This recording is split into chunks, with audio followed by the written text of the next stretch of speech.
वेद विद्या विशारद एवं शास्त्रों के सभी स्वाध्यायी श्री बलपुत्र वारासुर जी, जय श्री भोलेनाथ। जय शंकर की, जय किंकर की, जय प्रलयंकर नीलकंठ की, जय मृत्युंजय, जय शशधर की, जय आधार की, जय सुखकर की, जय तुकार की, जय हर की, जय अशेष की, जय विशेष की, जय महेश की, जय जय महाकाल। आपका शुभागमन हमारी मिथिला में अहो भाग्य, आपके आगमन मात्र से हमारा मानस कहने को बात होता है।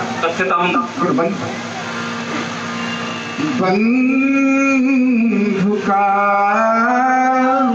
शुभागमन, बाण का मधुर, ये घिर उठी गली गली, महके उठी गली गली, ये तन भूल गए उठा, भूल से उठा, पत्नी निहारते राह में किए नयन,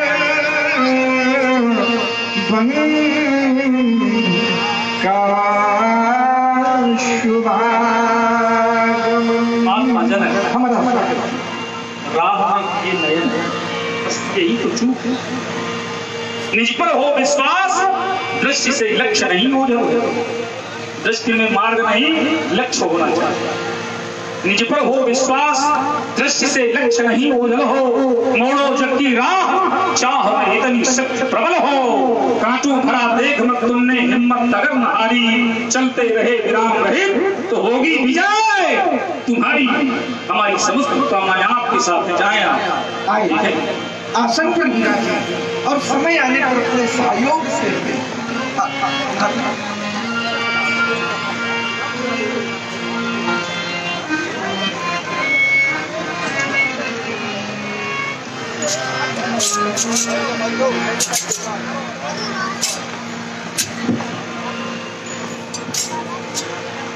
मिथिला के चौपाल राजा जनक को सूचित करो, मिथिला की रंगशाला में वेदाध्यायी पारस कुलभूषण त्रिभुवन सम्राट स्वर्णमयी लंका में निवास करने वाले रावण का पदार्पण हुआ है। तत्काल कृपाल को मेरे आगमन की सूचना दी जाए। महाराज के जीवन की जयकार हो। महाराज रंगशाला के अंतर्गत एक जगह के सम्राट विश्व के वैभवशाली दशरथ श्री रावण जी का आगमन हुआ है। क्या कर सकते महाराज? अहोभाग्य श्री रावण जी का आगमन, चले उनका स्वागत ही नहीं, पूजन वंदन अभिनंदन। माता के कसी की कोख को धन्य बनाने वाले अप्रतिम योद्धा भगवान भोलेनाथ के परम पाशाह इस मिथिला के अतिथि हमारे श्री राम आपके श्री चरणों में सीधे जनक प्रणाम कर रहा है। आयुष्मान भव, कीर्तिवान भव, ज्योत्सनावत प्रफुल्लित भव। आपका सौभाग्यमन हमारी मिथिला में हो गया। मैं आपको क्या प्रत्यार दे सकता हूँ? सुबह सुखद संयोग की ये घड़ियां जुड़ी, मेरे मन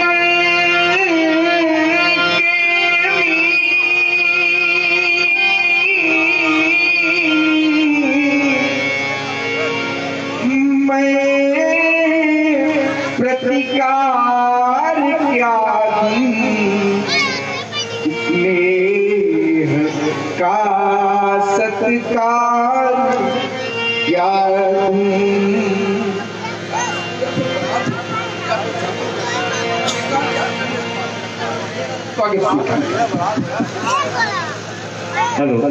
मिथिला के प्राण, इस अधिवेशन के अधिष्ठाता यम नियम आसन प्राणायाम प्रत्याहार ध्यान धारणा समाधि आदि पर बचाए सर्वांतमुख प्रतिभा संपन्न शिष्टता सौम्यता शीलता सभ्यता सहिष्णुता के स्वामी सत्यवादी समदर्शी श्री शिरध्वज यम नियमों का पालन करके आसन प्राणायाम प्रत्याहार ध्यान धारणा कर समाधि अभिराम सिद्ध कर दिया। जनकाज जयकर शिव शंकर जय महाकाल गुरु की विदेहराज जय शंकर की। देख रहा हूँ देश देशांतर के नपालों भूपालों महिपालों का आगमन। निश्चित रूप से ये सभी आपके प्रण को सुन करके ही यहाँ पर एकत्रित हुए और मैं भी आपके प्रण के विषय में जान करके ही यहाँ पर आया हूं। तो आपका और अपना दोनों के गंतव्य का पता लगाने का प्रयास इस मिथिला ज्ञान नगरी में करें, किंतु अपनी विधा के अनुसार। क्यों? क्योंकि है वही सूरमा इस जग में जो अपनी राह बनाता है। कोई चलता पद चिन्हों पर, कोई पद चिन्ह बनाता है। तो अपने बनाए हुए मार्ग पर चलकर अपनी विधा के अनुसार आपका और अपना दोनों के गंतव्य का पता लगाने का प्रयास इस मिथिला ज्ञान नगरी में करूं। आप चले राज्य के अन्य कार्यभार देखें। मैं बढ़ रहा हूँ भूत भवन भगवान भोलेनाथ के पावन पिनाक दर्शन।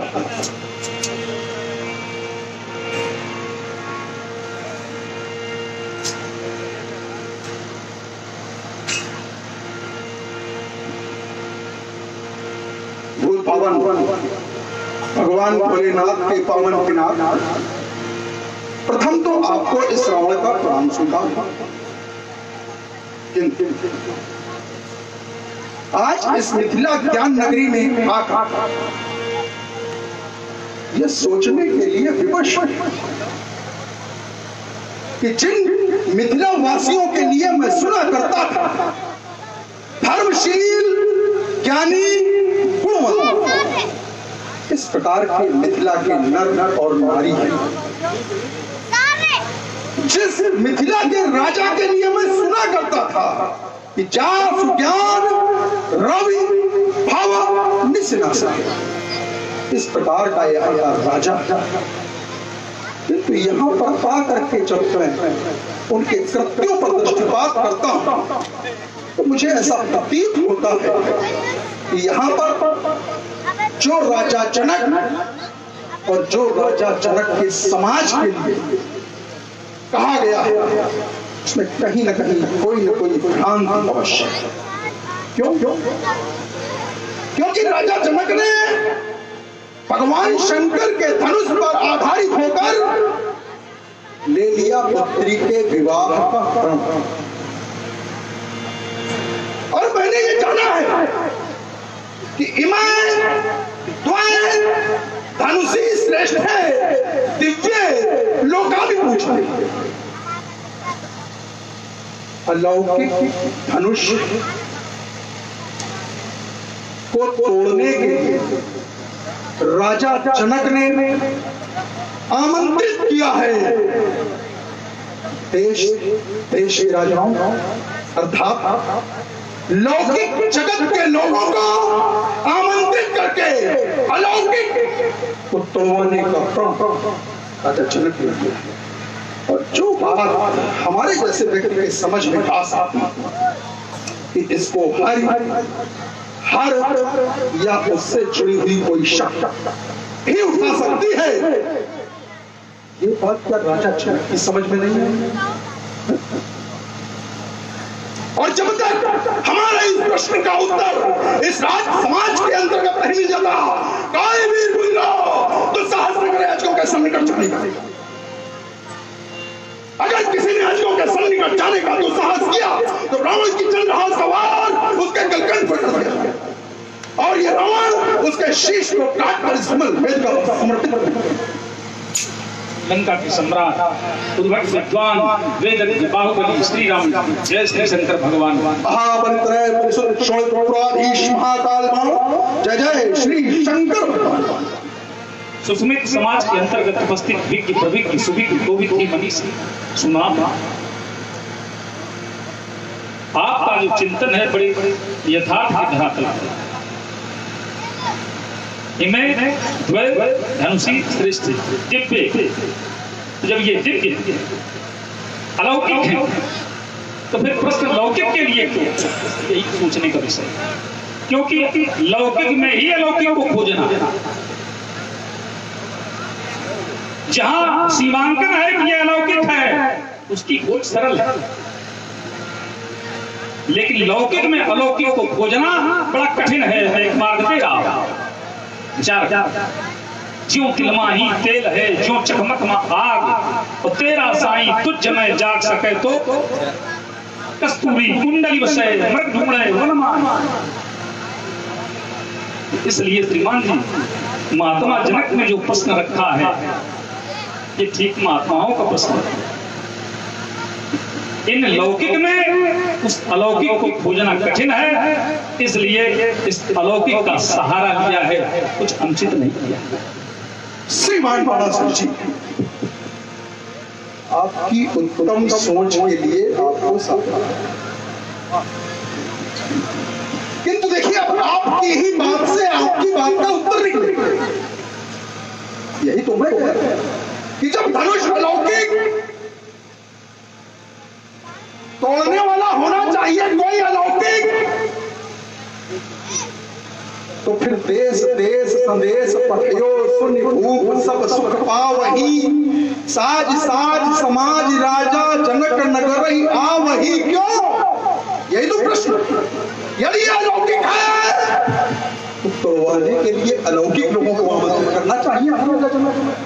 राजा जनक की पहुंच तो अलौकिक समाज तक है, किंतु राजा जनक ने भगवान शंकर के इस आयुध को अपमानित करने सीधा सीधा आरोप लगा रहा हूं राजा जनक के ऊपर। क्योंकि जब किसी में सामर्थ्य नहीं है कि कोई भगवान शंकर के इस आयुध को दिल भर गिरा ही सके, तो इस लौकिक जगत के लोगों को यहाँ एकत्र करने का कारण श्री बाबा। देखो सहज भाव में आपने बात रखी, इसमें सहज उत्तर हुआ। जहां बनावट होती वहां पहचानना कठिन होता। राजा जनक ने आमंत्रित किया है, वाय के देव धनुषधारी मनुष्य तो सब बनावटी उपस्थित है। इस बनावटी में असली की पहचान ही तो कठिन है। यही तो हम कह रहे हैं, उस छुपे हुए रहस्य को निकालना बड़ा कठिन है। जैसे एक उदाहरण, ये सब जानते हैं कि दूध में घृत है, ये सब जानते हैं कि दूध में घृत है, लेकिन क्या घृत के निकालने की प्रक्रिया हर जगह कर सकता है? बस इस प्रक्रिया को जो अपनाएगा वही तो घृत पाएगा। इसके लिए पहले दूध को जमाना होगा, जमाने के बाद मथना होगा, मथने के बाद जब वो निकलेगा फिर उसको तपाना होगा। तो इस वीर समाज में इस धनुष रूपी मथानी से जब तक उसको मथा नहीं जाएगा तब तक वो नवनीत निकलेगा नहीं। लेकिन पूरा फिर भी नहीं होगा, फिर भी किसी न किसी महात्मा के द्वारा वो तपाया जाएगा, तब प्रमाणित किया जाएगा। इसलिए श्रीमान जी खेल महात्माओं का है, ये खेल दिव्यात्माओं का है। बस अंतर इतना है, वो महात्मा वो दिव्यात्मा सब साधारण में, इस साधारण में असाधारण को खोजना, यही तो महात्मा जनक का खेल है। सिर्फ आपका चिंतन लौकिकता के धरातल पर बिल्कुल ठीक, बिल्कुल सटीक, किंतु विषय ये नहीं। आप हमारी बात को या तो पकड़ नहीं रहे या पकड़ना चाह रहे हैं। यही तो मैं कह रहा हूं कि जब अलौकिक है धनुष तो आमंत्रण लौकिक लोगों को क्यों? बस सीधा सीधा हमने राजा जनक के ऊपर एक प्रश्नवाचक चिन्ह लगाए। जैसे हम जानते हो कि अमुक वस्त्र का संधान या उपयोग या निर्माण किसी अमुक व्यक्ति के द्वारा हो सकता है। क्योंकि आपने काल्पनिक बातें कुछ की, इसलिए मैं काल्पनिकता से ही आपको उत्तर दे रहा हूं। हालांकि मैं यथार्थ उत्तर करता हूं, काल्पनिकता में मैं विश्वास नहीं करता। जब ये राजा जनक को, और राजा जनक को ही संपूर्ण विश्व को मानते, दिव्य लोकादि पूछते,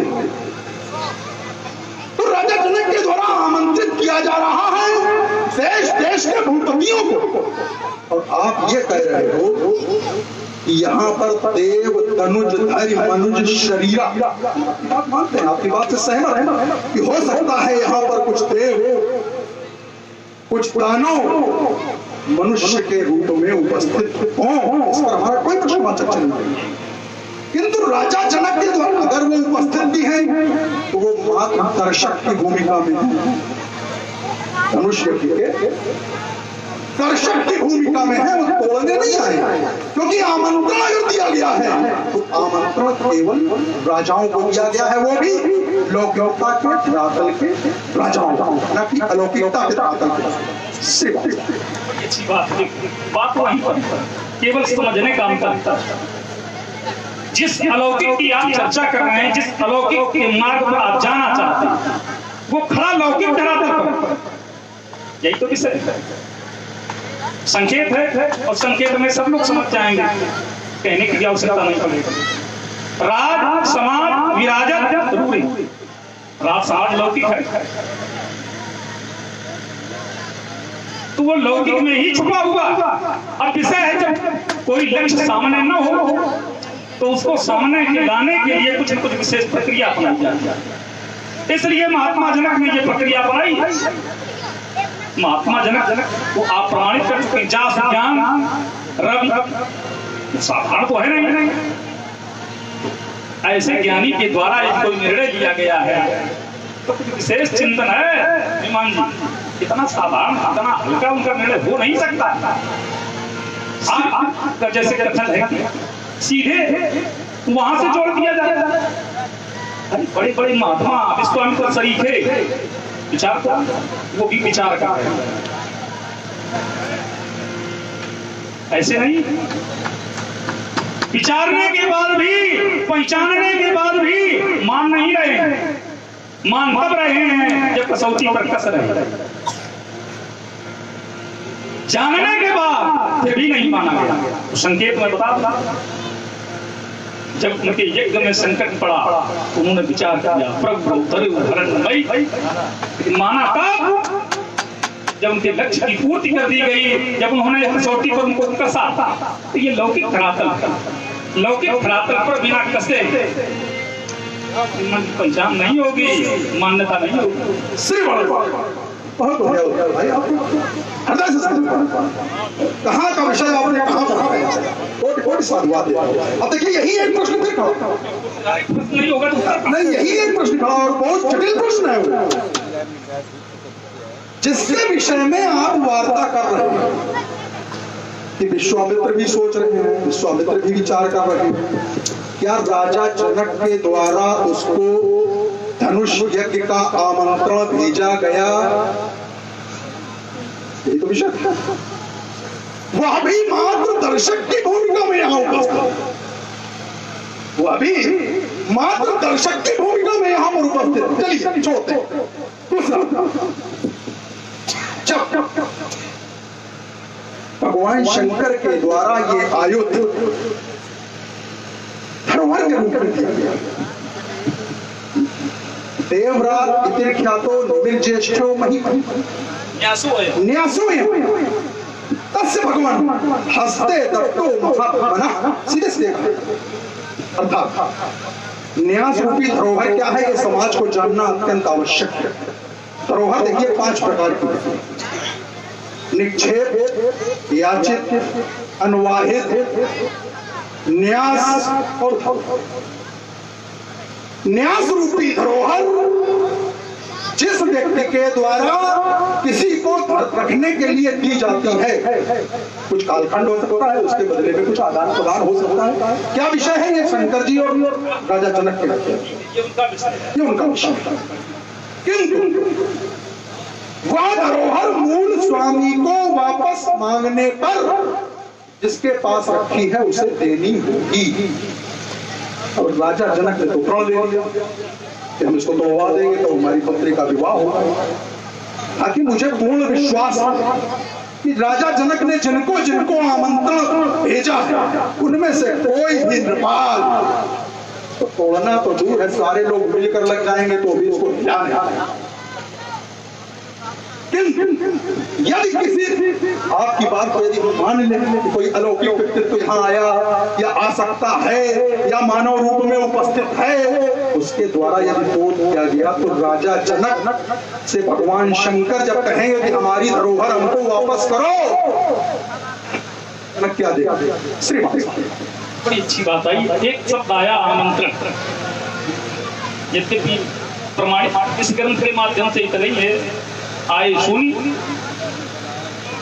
लेकिन आपने किसी ग्रंथ का प्रमाण पढ़ा उसको भी काटेंगे नहीं, क्योंकि सुधी लोगों का कार्य है बात को काट करके आगे ना बढ़ाया जाए, बात के माध्यम से आगे बढ़ाया।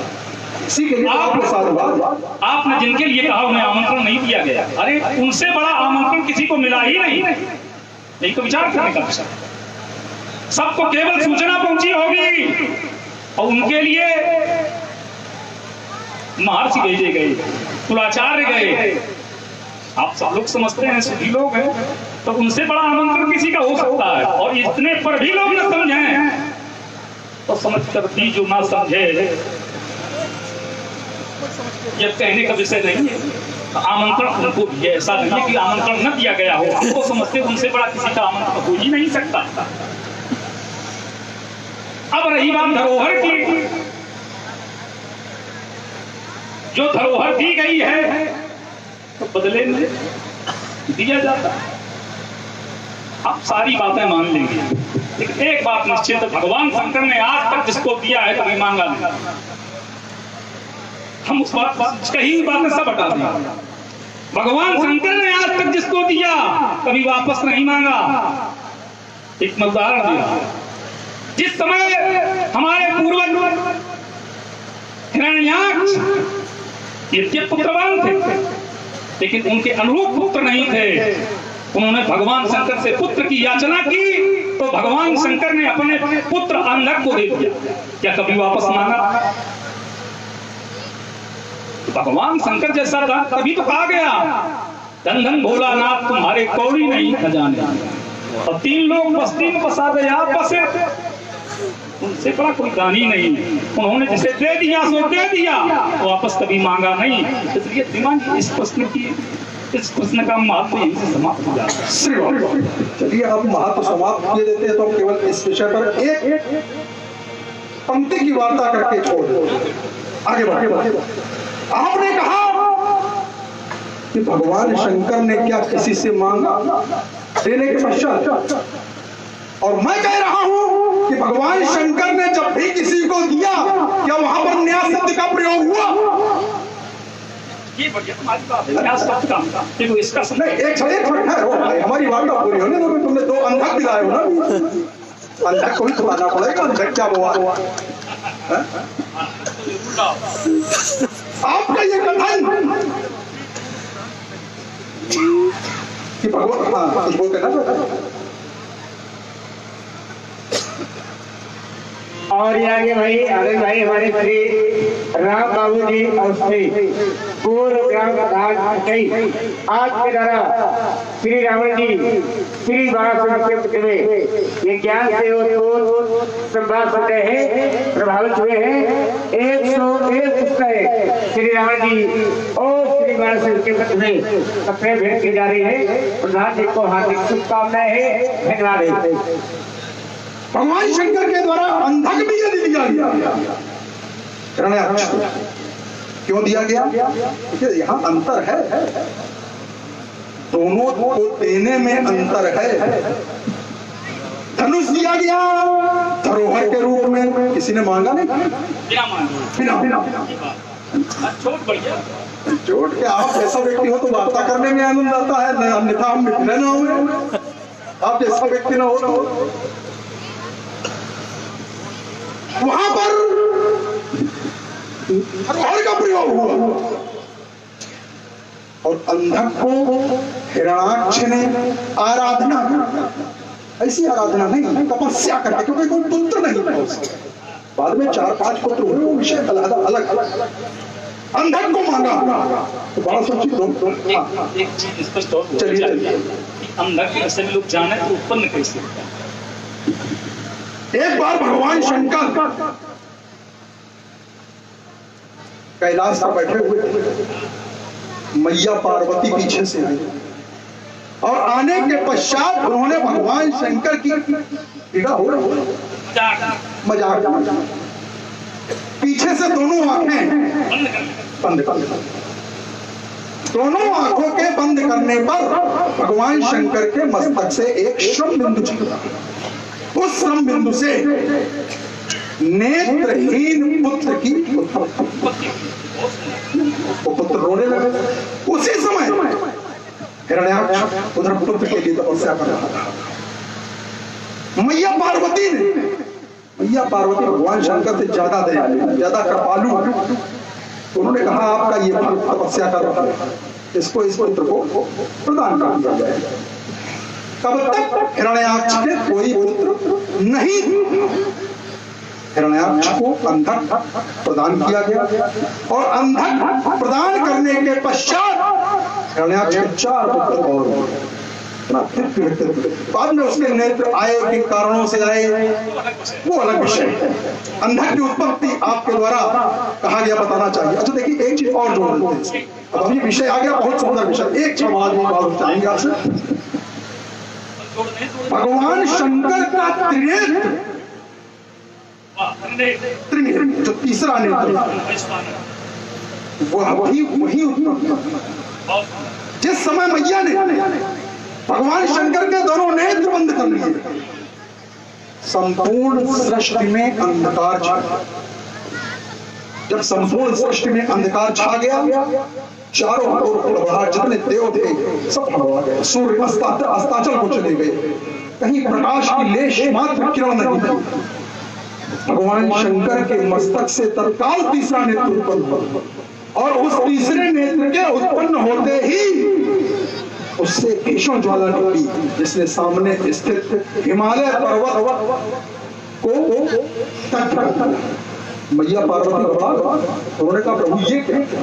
तो उन्होंने उस समय उत्तर दिया है कि मैं और विश्व कूटस्थ है। कूटस्थ आप बेहतर समझते हैं, कूटस्थ है। अगर विष्णु जो करते हैं वही कार्य मेरे द्वारा होता है। तुमने हमारे नेत्रों को, नेत्र अर्थात सूर्य और चंद्र, उनको छिपाया और छिपाया है तो सृष्टि के लिए, सृष्टि के कल्याण के लिए प्रकाश उत्पन्न करना मेरा दायित्व है। इसलिए मैंने इस नेत्र के द्वारा संसार को आलोकित किया। श्री कोई यही सब जोड़ेंगे, अच्छी बात को काटना नहीं है। तो कितने अच्छे ढंग से पढ़ा आपने। तीसरा नेत्र उत्पन्न किया, हमने यह मार्ग उत्पन्न कर दिया। केवल इतना इसमें तो माहिर है। चलो कोई बात प्राप्त नहीं। केवल इतना कहूंगा, जब ईश्वर के नेत्र बंद करने का प्रयास किया, जब किया जाएगा तब तक अंधेरा जन्म लेगा, इसीलिए अंधक कर देगा।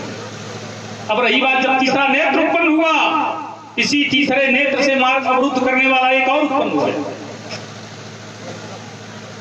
भगवान शंकर ने इस ज्वाला को जब सिंधु में फेंका तो जलंधर उत्पन्न हो गया। इन दो नेत्रों से वो अंधेरे के रूप में अंधक जन्मा, तो तीसरे नेत्र से जलंधर जन्मा।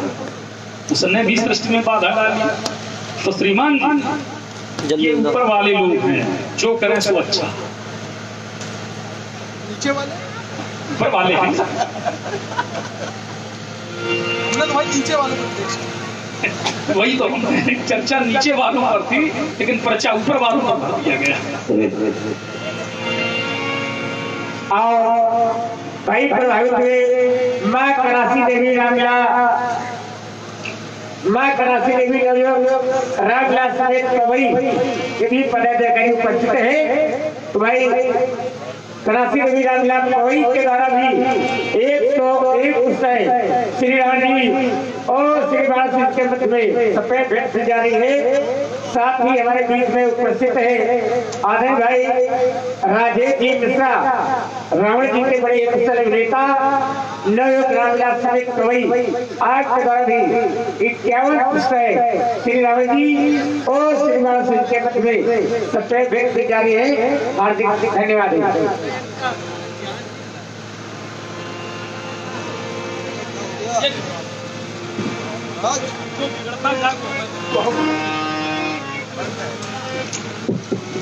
आपका ये कथन कि चर्चा नीचे वालों की होगी, पर्चा ऊपर वाले का होगा। हम आपकी बात से पूर्णतः सहमत, लेकिन क्या नीचे वाले ऊपर वालों से योग्य नहीं हुए? हम आपके परिवार की ओर आपको ले चले, संभवतः भूल गए, कई बार ऐसा हो जाता है, इतना दिव्यात्मा पुत्र पैदा हो जाता है कि पिता के कृत्यों को ही भूल जाता है। आपके पिताजी के द्वारा किए गए पुण्य कार्य और उन पुण्य कार्यों के द्वारा उनको मिला इंद्रासन। तो अगर ऊपर वाले श्रेष्ठ है तो नीचे वाले भी श्रेष्ठ, नीचे वाले कहीं कमजोर नहीं। और एक अभी पवई से कुछ एक पवई से अभी कुछ चर्चा यहाँ आई थी। पवई में अभी हम लोग 2 दिन पूर्व गए थे, 2 या 3 दिन हो गए। बहुत सुंदर कमेटी, बहुत सुंदर, और इतनी दिव्य लीला का आयोजन इन लोगों के द्वारा किया गया। वहां के नौजवान, मैं तो उनके भाव को देखकर मुझे लग रहा था काश ये लोग को मिल जाते तो हम इससे जाने कहां पहुंचा। तो एक बार मैं सबसे निवेदन करूंगा कि पवई कमेटी के लिए जोरदार तालियां बजाएं, यहाँ उपस्थित हैं। दूसरा, श्री बालाजी अपना चिंतन इस विषय पर कर रहा हूँ, अचानक हमारा मस्तिष्क पहुंचता है। नीचे वालों को बोलना चाहते हैं। आपने बड़ा एक मार्मिक प्रश्न रखा, ऊपर वाले महत्वपूर्ण है तो क्या ये नीचे वाले? ये बहुत सही चिंतन है। क्यों? एक बार ये प्रश्न आया, लोगों ने प्रश्न खड़ा किया, अग्नि कभी आदित्य नहीं है, झरना कभी न सागर है, भक्त सदा ही घटकर है, भगवान सदा ही। तो दूसरा वही खड़ा था, बोले ऐसा नहीं है, अग्नि से आदित्य बना है, झरने से सागर बनता है, और भक्त बने भगवान तो भगवान से बढ़कर बनता है। उचित जोरदार तालियां तो बजानी चाहिए आप लोगों को भाई, कितनी सुंदर बात है बाला। और इसी बात से प्रभावित हुए गुप्त स्वरूप से 21 प्रेम पशु श्री रामचंद्र जी 21 प्रेम पशु श्री बालासुर जी के सपने भेंट किए जा रहे हैं। हार्दिक धन्यवाद है। और इस कार्यक्रम में वरुणदेव रामविलास के भाई संयोजक आदरणीय भाई हमारे राजन जी तिवारी आज के द्वारा भी ये 101 पुस्तक दोनों हाथ जोड़ने के चरणों में साथ भाई माइक सही करो भाई, ये बर्बाद करना भाई। भैया बुलाते रोटी अंदर हो जाता। श्री महाराज, हमारा चिंतन पहुंचा कि आप क्या कारण है कि आप भगवान शंकर के इस पुनीत आयुध को तोड़ा देना चाहते हैं, या भगवान शंकर के आयुध के टूट जाने के समर्थन में विचार नहीं कर पा रहा। क्यों? आपका अधिकार आपके पिता के पिता के पिता हिरण्याक्ष से पूर्व में अगर चले जाए, अधिकार स्वर्ग पर था, देवताओं का नहीं। क्यों? दैत्य देवताओं से बड़े भाई, दैत्यों का अधिकार स्वर्ग पर था, किंतु देवताओं ने छल के द्वारा दैत्यों को पराजित करके स्वर्ग से निष्कासित कर दिया।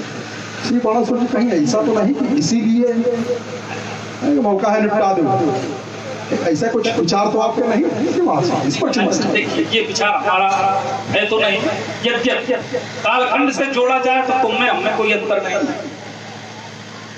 लेकिन वर्तमान की चर्चा अधिकार ये पराक्रम का विषय है। युद्ध में जीतना और अधिकार करना ये वीर का धर्म है। अनैतिक बुद्धि का प्रयोग करके जो अधिकार जमाया जाएगा तो कभी सफल नहीं होगा। इसलिए हम इस तरह से अधिकार नहीं करना चाहते। हमारा मूल विषय केवल इतना है कि इनसे लोक हित हो रहा है। लोक हित में सृजन या विध्वंस जिसका मर्म, लोक हित में सृजन अगर लोक हित में निर्माण अच्छा है तो निर्माण किया जाए, और यदि विध्वंस अच्छा है तो विध्वंस किया जाए। लोक हित में सृजन या विध्वंस जिसका मर्म जगत रक्षित हो उसे कहते सनातन धर्म। तो लोक हित के लिए चाहे निर्माण हो चाहे विनाश हो, दोनों मंगलकारी हैं। तो ये लोक हित में टूट रहे हैं, इसलिए हम इसके पक्ष में। श्री बालासुर जी, ये आपका अपना व्यक्तिगत चिंतन है।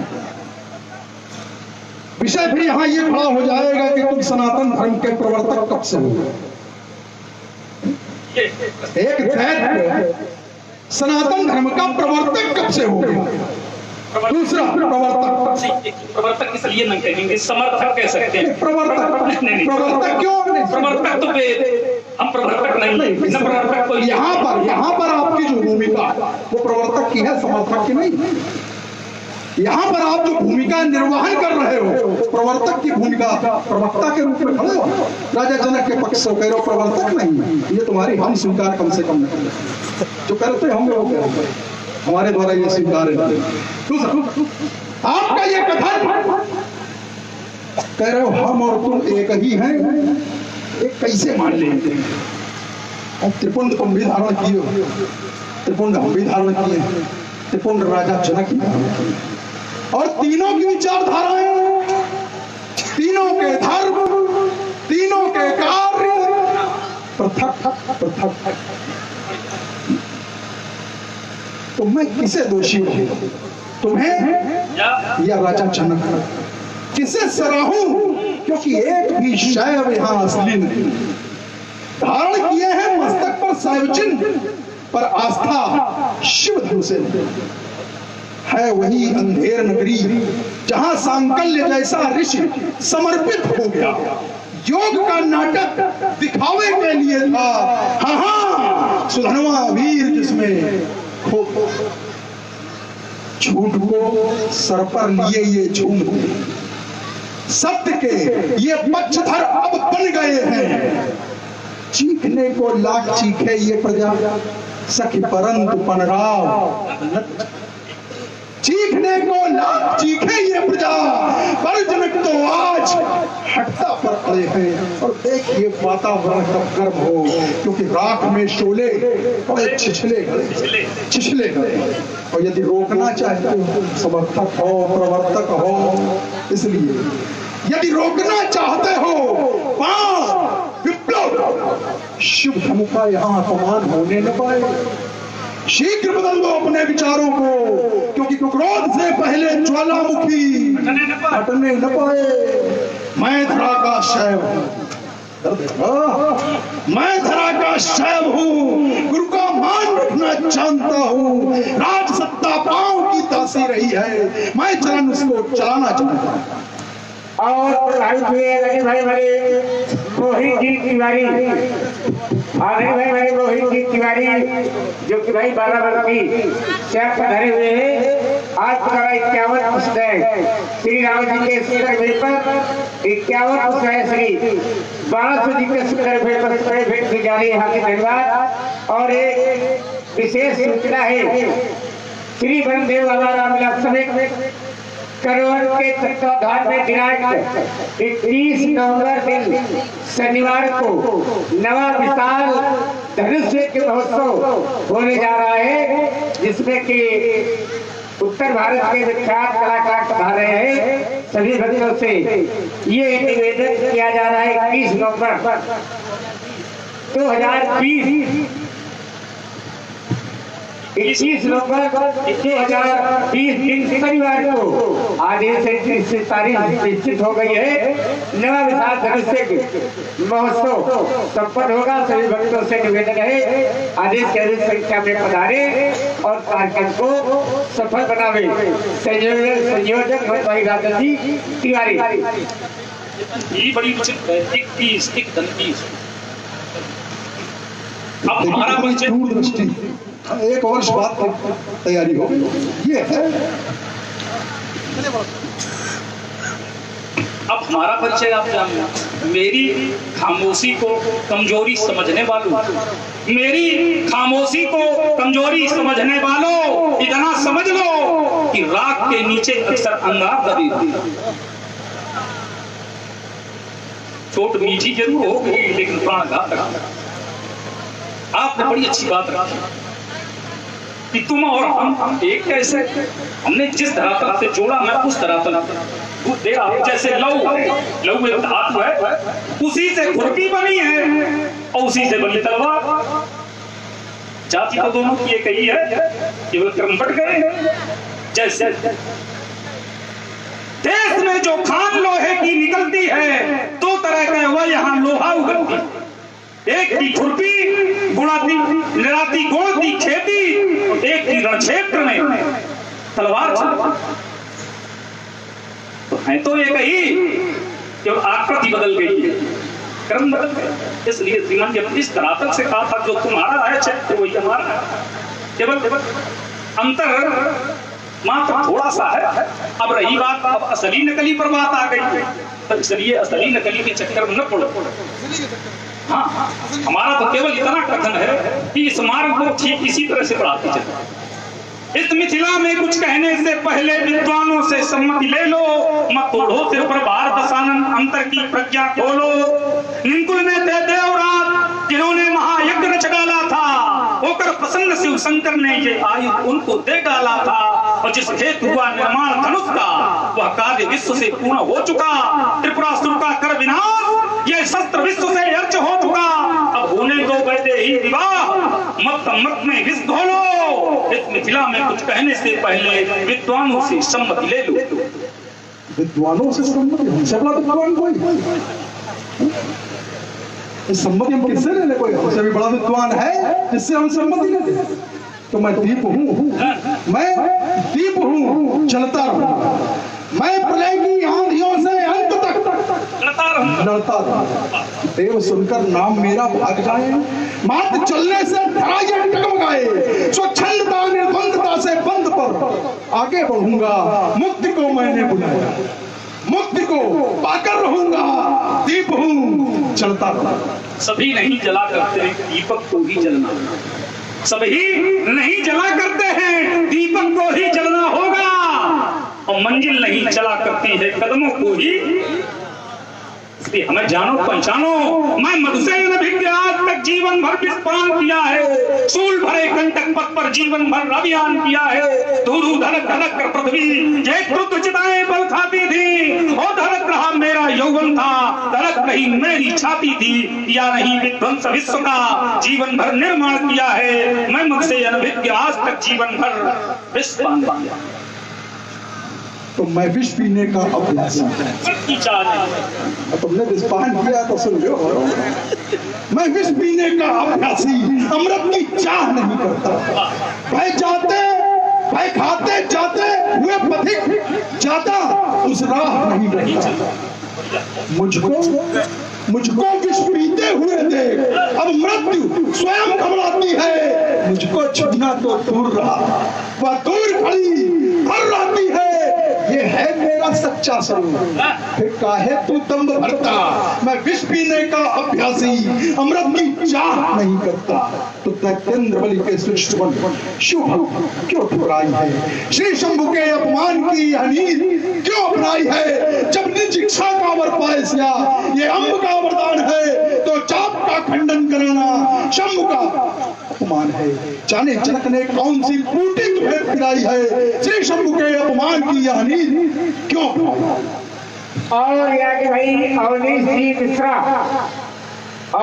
मिश्रा महानगर कानपुर आज का भी 51 से श्री राम जी और श्री बाला सिंह के प्रवेश में भेंट की जा रही है। हार्दिक धन्यवाद है। साधारण आओ गीत की धरातल को छोड़ते यद्यपि संकट बढ़े तो फिर वही चलता रहेगा। अब जिस मार्ग को आपने संकेत किया उसी पर चला।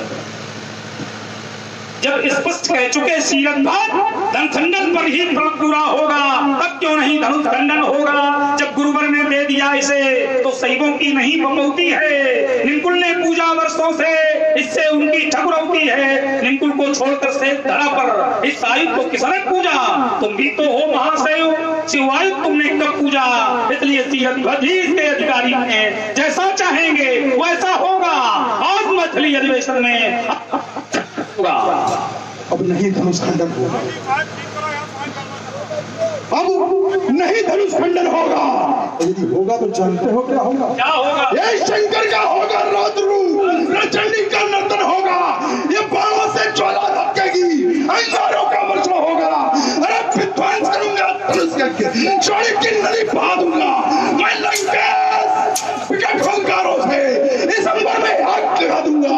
ये अजगर खाती नहीं किसी की, अजगर विश्व होती है जिसने दैत्यों का दलन किया, उसकी ऐसी ठकुर होती है। कहाँ छुपा वो नरनाहर जिसके कर से कर्षण होगा। अब नहीं धनुष खंडन होगा, अब नहीं धनुष खंडन होगा। अब मिथिलांचल के प्रण का जब ये बाण करेगा मंडन, तो धन खंडन करने वाले का ये विश्व करेगा अभिनंदन। आरती करेंगे सीरद्वार, ये सभा करेगी पगवंदन। ये कहा तुम्हारा मिथिला में अब होगा नहीं खंडन, तो आज बाण के बाणों से तेरे प्राणों का कर्षण होगा। आज मैथिली अधिवेशन में हत्यों का खंडन होगा। सुंदरियों की सेज नहीं अगली खानों की धारा है, वो पैरी बच न सका जिसने सम्मुख होकर ललकारा है। ये अजगर वीरत्व कसौटी है, भीगी बालू की भीत नहीं, और पैरी ललकारा युद्ध है। चुप रह जाओ, रणनीति नहीं, इसका कृपाण में कितनी ज्वाला, इसे जानता कड़कड़ होगा। अब नहीं धनुष खंडन होगा, अब नहीं धनुष खंडन होगा। सबसे की शान भुला दूंगा, रविवासों के सोने वाले रावण अरे रण करना आज सिखा दूंगा। बाणों की भीषण बौछारों से अंबर में आग लगा दूंगा। ये तो सीध भुजाएं 20 काट ये पुर तुमको पहुंचा दूंगा। ये छीनूंगा सारे अस्त्र शस्त्र इस मिथिला से मार। छीन लो, अभी छीने हो कि छीने ले, ये तो काम हमारा है, तुम्हारा काम कब से हो? तो बड़ा सा अंबर धक्के धक्के अपनी दिशाओं में लगाया, ये दिक्कत चिक्कारा पुला बचाए, हर हर कांपे फिर शेषनाग, पटके फलेश पर बार बार, बारिश उठावे उठे ज्वार, ये बारिश में डूबे सूर्य चंद्र, छा जाए विश्व में अंधकार। बारिश सब चुके शौर्य से, अब धनुआ का तर्पण होगा, अब नहीं धनुष खंडन होगा, अब नहीं धनुष खंडन होगा। हाँ, आप लोग देख रहे हैं बहुत ही सुंदर रावण और श्री बाणासुर जी का सुंदर संवाद। इसी से प्रभावित हुए हैं हमारे भैया ज्ञानू जी तिवारी, माँ कनासी नवयुवक रामलीला ग्राम पवई, आपके द्वारा 21 मुद्राएं प्राप्त है। कोट धन्यवाद। आप कहते हैं कि आपने क्या छीना, अगर छीना न होता तो क्या भगवान को बामण बनना पड़ता? इसलिए अब हमें देखो गीत को हम गीत के माध्यम से ही जोड़ना चाहिए। क्रोध की कराल ज्वाल ये सन्मुख है प्रकट, सुभटों के स्वर्ण की सरिता पाऊंगा और काट के कपाट काट आज ही बनाऊंगा। रुन्नों के घेर हाथ लगा के दिखाऊंगा, अपनी कलाओं को प्रकट करके मैं योगनी पिपासी को रक्त में पिलाऊंगा। ऐसी न करो तो सबक तू शंकर की सत्याग नहीं प्राण में कराऊंगा। अरे तो टूटे चावल पड़ा मिथिला में, ये त्रिभुवनकार भाई बुला बच जाएगा, ये दर्शाएगा दयासन और नाचेगा महाराज, शान सब सिद्धि में उबाला जाएगा। ये चंडी ने कमर पे शासनी आ जाए समय तो बाण देवंश का भाग्य फूट जाएगा। कटाकर काट खड़के की चंद्र हाथ में दो, सारी शौर्य का दिवाला फूट जाएगा। जलमलाए उठेंगे और कच्छप वाला आज जब ही रण है आगे को बढ़ाऊंगा। दो सुबह ठाकरे गठीले नरमुंडों की और माला बनाकर आपको पहनाऊंगा। कोपे की चंडी पीकर रुधिरराज सोते स्मशान के वो प्रेत जाएंगे। तुम भी हो जाओगे इस मिथिला से भागने के। तो चलो लिखाओ अब ही कान बरी परिबंध, जो भाई के ये तोड़े धनुष सही जो करे खंड न खंड हमें करना न तुम। इसलिए जिनके कछ विचार मन माही तो चाप समीप महीप न जाही। एक बार शिव प्रेमियों प्रेम से उद्घोष करो, सबल शंकर भगवान की। आप लोगों ने देखा श्री रावण जी और श्री बाणासुर जी का अद्वितीय संवाद। इसी से प्रभावित हुए हैं माँ कनासी देवी नवयुवक रामलीला समेत पवई आपके द्वारा 21 मुद्राएं प्राप्त है। कोट कोट धन्यवाद।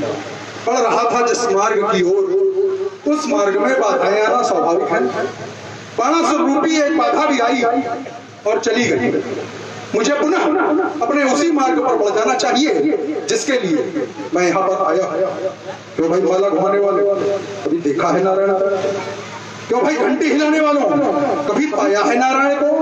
ये माला घुमाने वाले जिसको भुला सके, ये तपहम करने वाले जिसको टिका सके, ये वो शक्ति हमी है, वो दौड़ आए हैं।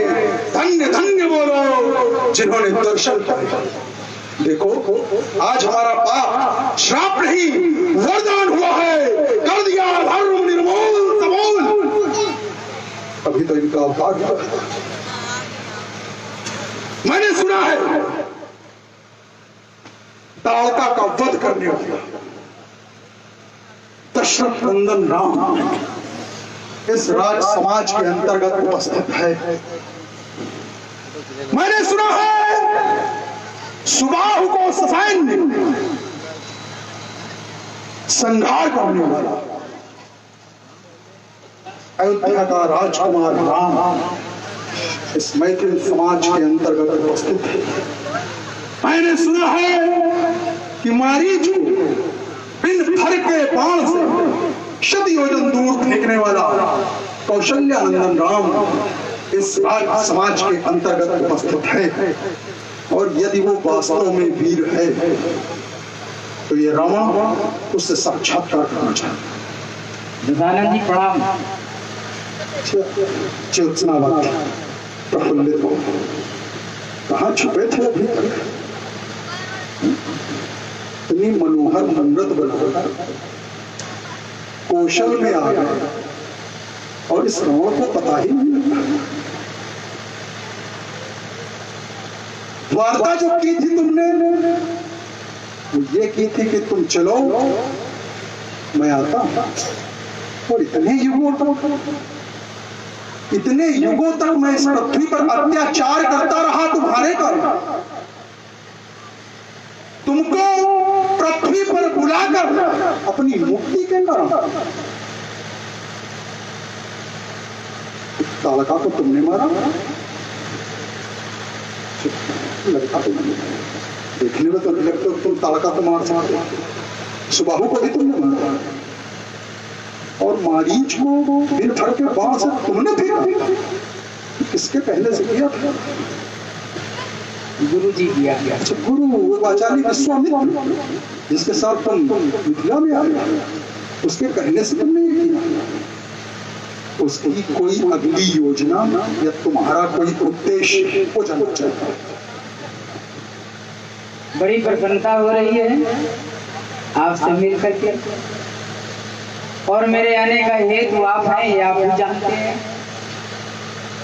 इसलिए आपसे मैं कुछ कहना चाहता हूँ, सुनना चाहता हूँ, युगों युगों से सुनने के लिए प्यासा।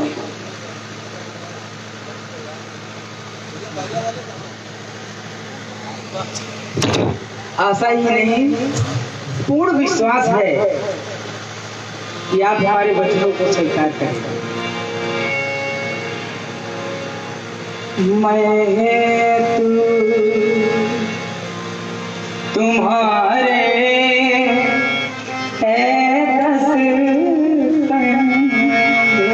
हमारे इस देवनी तलन पर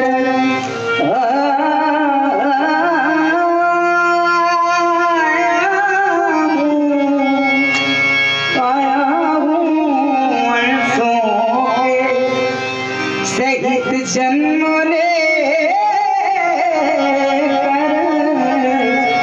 दशरथ का पुत्र गाया, सीता मिश्र कछुक दिन बीते,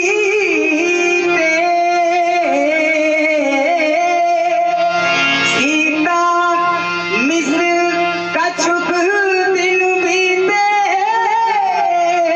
लंका गढ़ में चढ़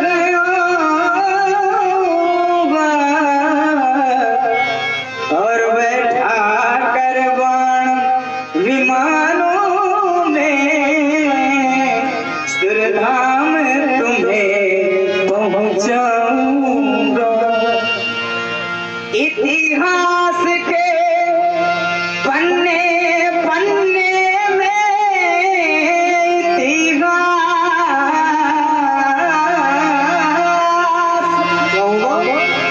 के पन्ने पन्ने में ये अमर कथा लिख जावेगी।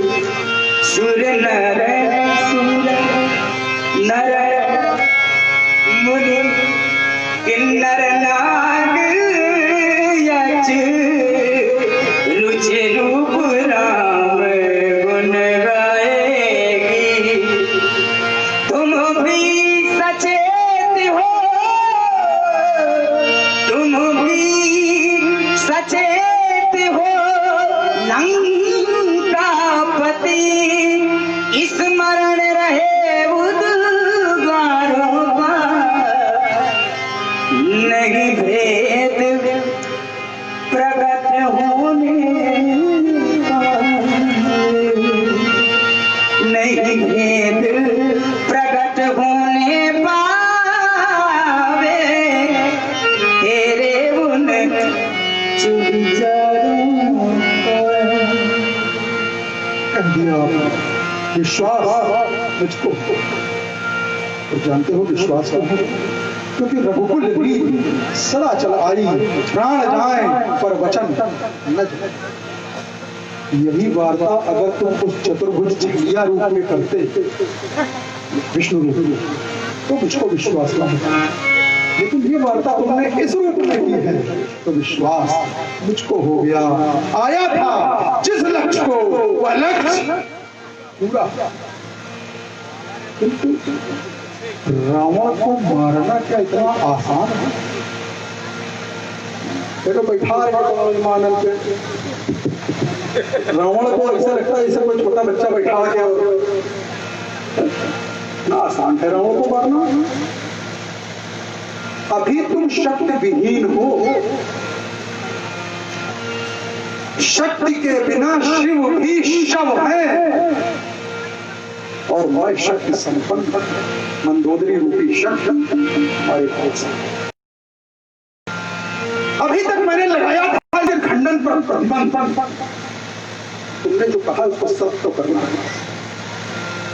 मैं अभी से इसी क्षण से इससे अपना प्रतिबंध वापस लो। तुम अपने शक्ति का परिचय देते हुए इसका खंडन करो, शक्ति का वर्णन करो, और संपूर्ण शक्तियों के समेत लंका के सम्रांगण में लो। तब हमारा और तुम्हारा शक्ति का सामंजस्य होगा। हमको भी तुमसे युद्ध करने में आनंद आएगा, नहीं तो ये लगेगा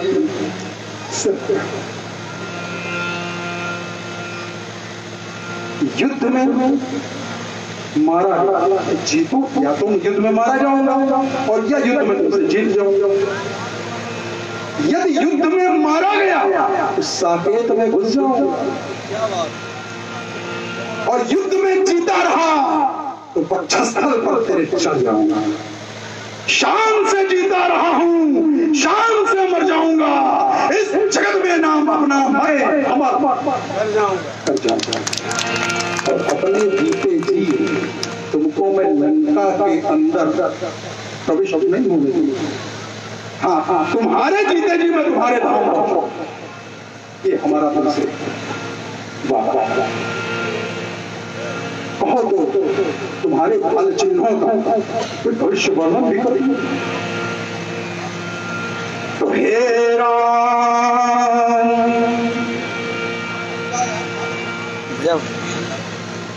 हे राम, तुम्हारी पाम प्रकृति परा, ये पिता मरण वनवास लिखा,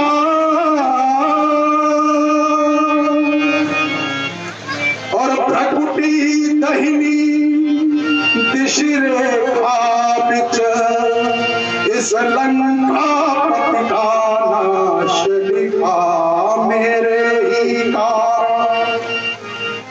मधुसूदन इस भूतल पर तुम आए हो,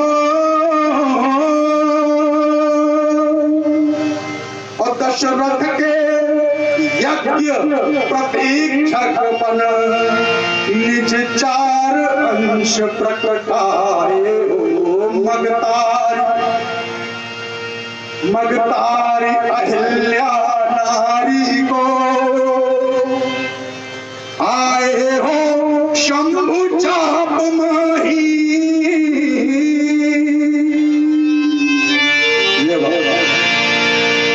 अहे राम धनुष तुम तोड़े या में संशय है कछु नहीं, इसलिए हे राम निमंत्रण देता हूँ, ऐसे नहीं आमंत्रित करके बुलाऊंगा। हे राम निमंत्रण देता हूँ, सीधे गढ़ चले आना। इस दशमुख की मोक्ष पिटारी को तुम धर्म धुरी लाना, छल से बल से निज कौशल से शक्ति को हर ले जाऊंगा और पन पन भटकाए रकम तुमको मैं ठान खूब रुलाऊंगा। मेरे मेरा वंश राम ये तुम सफल ही भूल बना देना। पैठार के पार विमान पे निज परम धाम पहुंचा देना। अब हमारा और आपका मिलन लंका के समंदर में होगा। दिखाऊंगा अपने बल पौरुष को, देखूंगा आपके रण कौशल को। मेरे हाथों में होगी चंद्रहास, आपके हाथों में होगा सारंग। एक बार समस्त भक्तगण प्रेम से जय घोष करें, बोले जगतगुरु शंकर भगवान